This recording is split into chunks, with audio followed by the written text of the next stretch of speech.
Qual é a sua motivação para ser fiel a Deus? Diante de um momento difícil, você apenas pensa na resolução do problema e busca isso? Ou você pensa no aprendizado que aquela situação pode te trazer? Acompanhe agora o estudo de hoje e nós vamos aprender o que o livro de Daniel fala sobre este assunto no Escola Bíblica.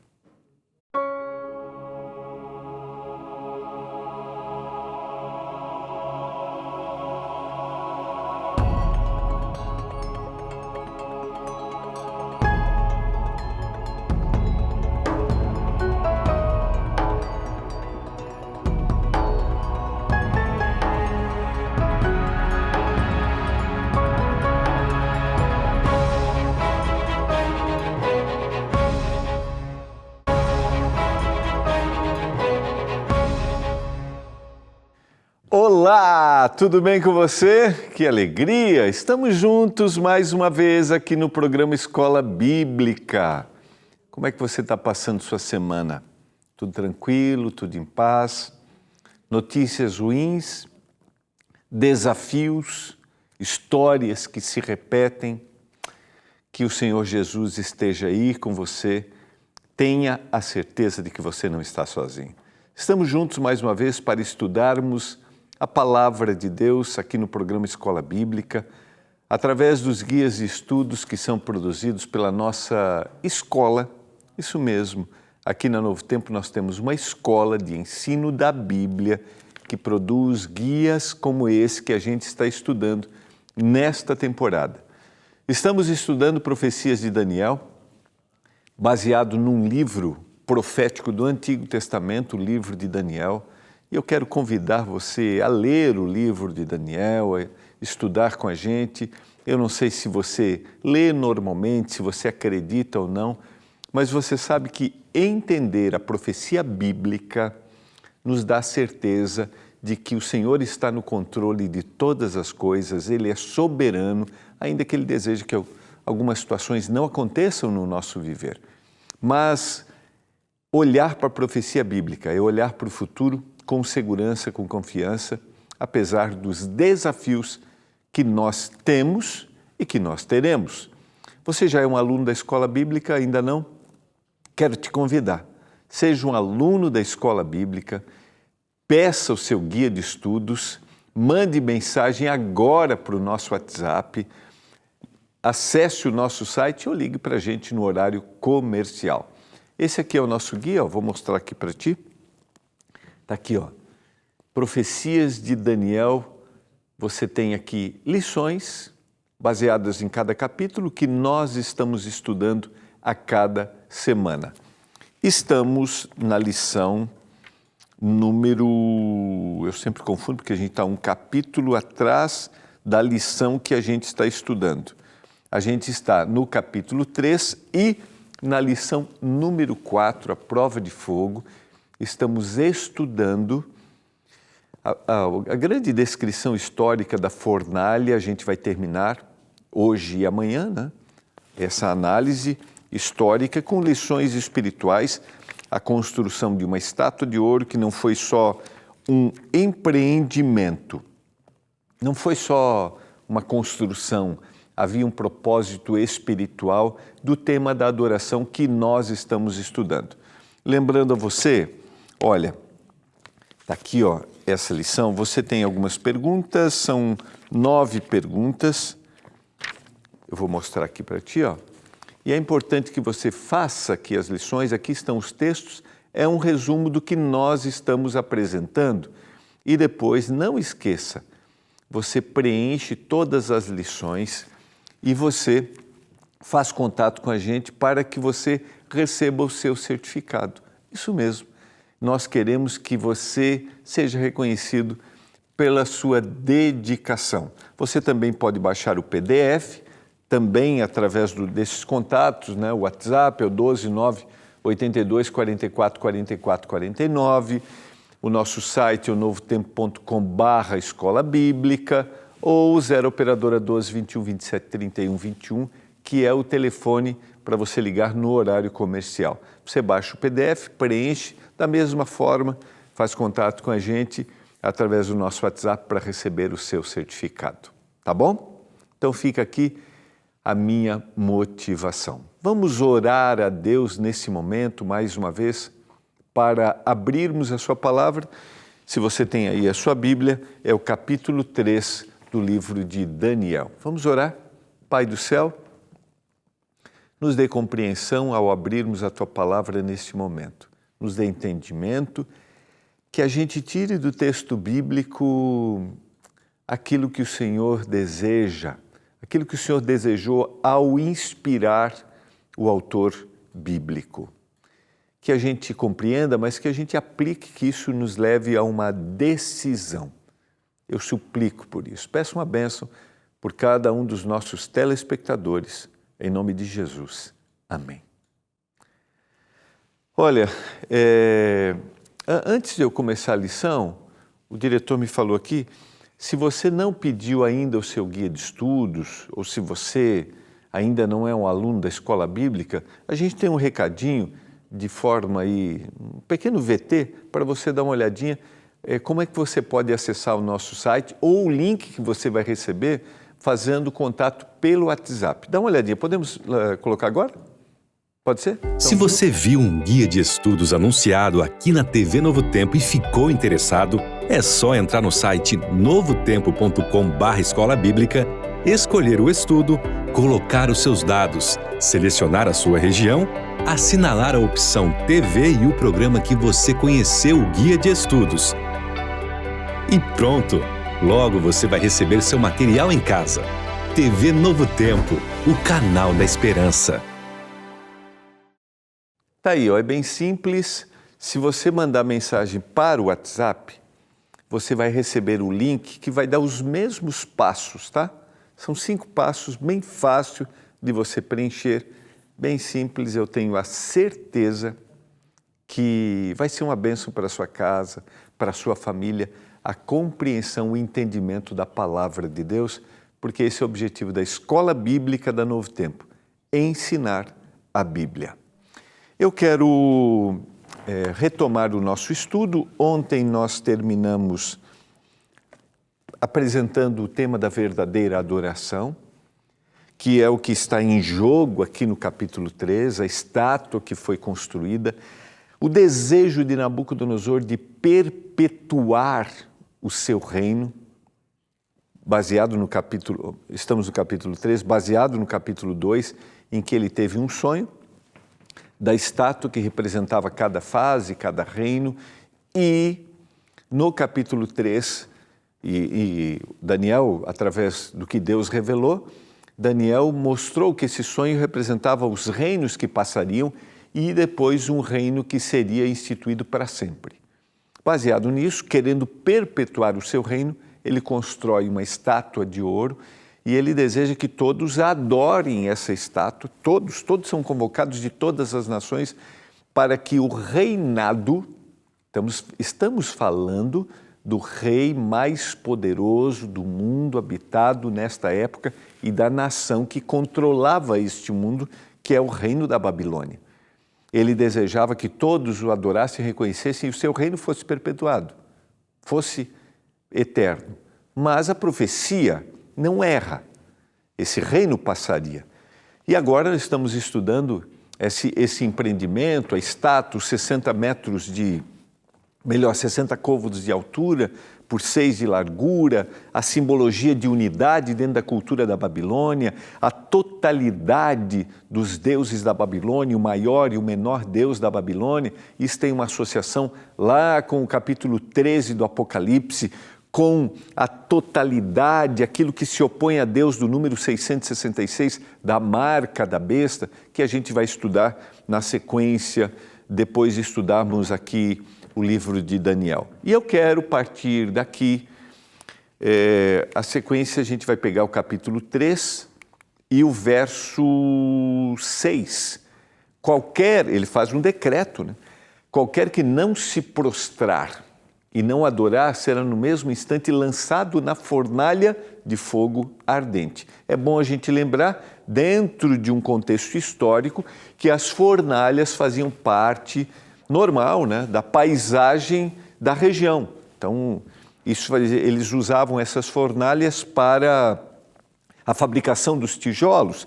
Tinha duas entradas, uma parte inferior, onde ali as pessoas entravam e colocavam os tijolos, e tinha uma parte superior, provavelmente de onde se visualizava, provavelmente desta parte eles foram lançados, foram jogados. Então, apavorados pela proximidade do perigo, as pessoas se apegaram a uma obediência baseada no instinto de autoproteção.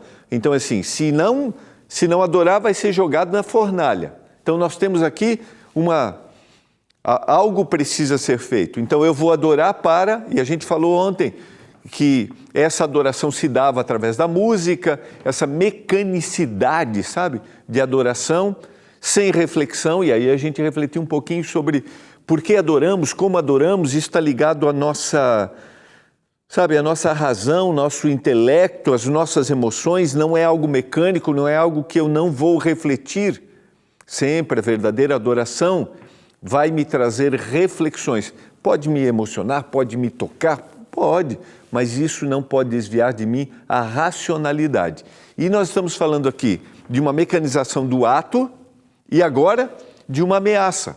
Então nós temos o que significava essa verdadeira adoração. E eu citei ontem, ninguém vai habitar a eternidade por medo, ninguém vai um dia olhar para o Senhor Jesus porque teve medo de ser destruído. Nós o buscamos porque Ele nos amou primeiro e agora nós o amamos. No verso 7 diz, portanto, quando todos os povos ouviram o som da trombeta, do pífaro, da harpa, da cítara, do saltério e de toda sorte de música, se prostraram os povos, nações e homens de todas as línguas, e adoraram a imagem de ouro que o rei Nabucodonosor tinha levantado. A gente trabalhou bem já essa palavra levantar, suscitar, que se opõe ao que está lá no capítulo 2, quando Deus vai suscitar o seu reino e esse vai perdurar para sempre. Todos fizeram. Verso 8. Ora, no mesmo instante, chegaram alguns homens caldeus e acusaram os judeus. Essa palavra originalmente dá a ideia de comer os pedaços, arrancar os pedaços. A acusação aqui, o falar é como se arrancasse o pedaço daqueles que eles estavam falando. Só quero abrir uma janelinha aqui, né, de um tema que a gente tem com muito desafio no nosso contexto de vida, principalmente de contexto religioso, de comunidade, de trabalho, que são as falsas acusações que destroem as pessoas, que é a famosa prática da fofoca, que abriga um desejo íntimo pela destruição da pessoa. E você sabe que até produz uma sensação de bem-estar. Então, só quero abrir uma janela, né? Só abrir uma janela. Como é que você tem se referido às pessoas, do seu contexto familiar, do seu contexto eclesiástico? E é muito recorrente no texto bíblico o cuidado com a língua. Sabe, ela é uma espada que destrói. É para a gente pensar um pouquinho. A gente vai para o intervalo e a gente já volta.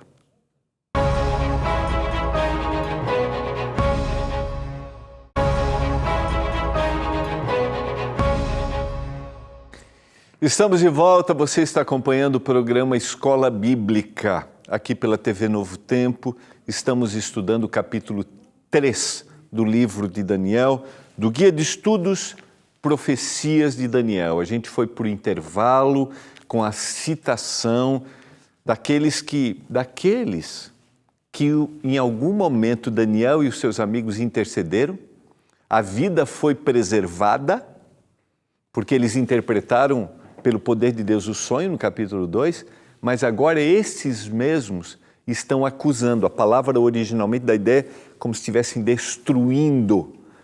E o indivíduo que faz parte de algum tipo de acusação, o indivíduo que é um fofoqueiro, que não se controla e fala e expõe negativamente alguém, pode ser no seu contexto familiar ou no seu contexto eclesiástico, ele está longe dos propósitos do Senhor, daquilo que o Senhor deseja para a vida.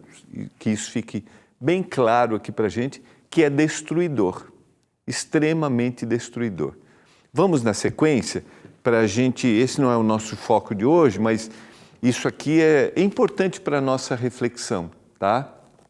Que a prática da fofoca abriga um desejo íntimo de destruir, ainda que você possa até dizer assim, quero o melhor, mas as palavras não combinam exatamente com o efeito final. No verso 9, disseram ao rei Nabucodonosor, ó rei, vive eternamente. Sequência, tu, ó rei, baixaste um decreto, no verso 10, pelo qual todo homem que ouvisse o som da trombeta, do pífaro, da harpa, está repetindo, tá? Da cítara, do saltério, da gaita de foles e de toda sorte de música, que esse se prostraria e adoraria a imagem. E eles vão diante do rei para contar isso, né? E qualquer que não se prostrasse e não adorasse, seria lançado na fornalha de fogo ardente, verso 11. 12. Há uns homens judeus que tu constituíste sobre os negócios da província da Babilônia, Sadraque, Mesaque e Abdinego. Esses homens, ó rei, não fizeram caso de ti. A teus deuses não servem, nem adoram a imagem de ouro que levantaste. No texto anterior, faz uma referência a alguns homens. Então, os comentaristas dizem que havia ou há a possibilidade de que eram vários. Só que aqui eles fazem uma referência específica a esses três. Olha esse propósito íntimo de destruição. Nós queremos, de alguma forma, prejudicá-los. Por mais que você tenha uma boa intenção, entre aspas, quando você se refere a alguém negativamente, você está causando um mal. E a Bíblia, o texto bíblico é muito claro. Se você tem algo com alguém, para falar de alguém, quem você deve procurar? É essa pessoa. Então procure a pessoa, fale para ele. Não procure um intermediário. Não procure Você pode até procurar como eu me aproximo, como eu falo. Você pode até pedir a companhia para que esteja junto se você precisar. Agora, se referir a, esse não é o conselho bíblico. E as palavras acabam sendo destrutivas, que é o que acontece aqui. Então, eles se referem a esses três, Sadraque, Mesaque e Abdinego, o nome que eles receberam na Babilônia. Então Nabucodonosor, irado e furioso, mandou chamar os três, Sadraque, Mesaque e Abdinego, e trouxeram esses homens perante o rei. É importante a gente destacar aqui que originalmente a ideia diz que o seu rosto se transtornou. E quando a gente se ira, quando a gente fica furioso, a gente perde o controle do nosso estado psicológico. E aí é exatamente nesta hora que a gente não deve agir. A gente não deveria tomar decisões num estado descontrolado. Não. Por mais que a gente reaja, eu vou pensar sobre isso, eu vou refletir sobre isso. E aí você sai, pensa, reflete. Mas ele manda chamar esses homens, diz o texto bíblico, verso 14 de Daniel, capítulo 3.